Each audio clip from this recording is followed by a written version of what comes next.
అంటే నిజంగానే దైవం పాపాలు కాడ నీకుంటే ఇలా పాపం చేసిన వాళ్ళందరూ ఇక శిక్షకు అర్హులు కాదు, దైవమే చూసుకుంటుంది కదా.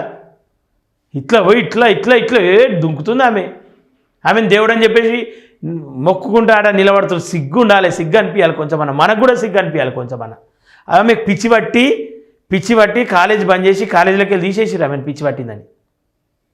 ఆమెకు పిచ్చి పట్టి ఆమె దుంకుతూ ఉంటే ఆ పిచ్చిని చూసుకుంటే మీరు మొక్కుంటాడని నిలబడతా ఉన్నారు.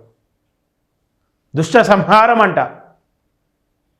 దుష్ట సంహారం అంటే ఏంది? ఏం చేయాలి? ఏం సంహారం కోరుతున్నావు? లోక కళ్యాణం అంట.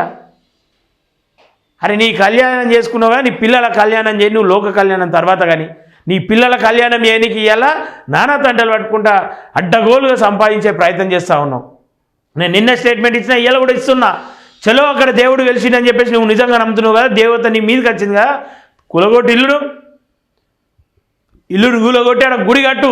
నిన్న చెప్తా ఉన్నా, ఇవాళ చెప్తా ఉన్నా, రేపు చెప్తా. దేవాదాయ కమిటీని నీ ఇంటికి తీసుకొచ్చాక చెప్తా.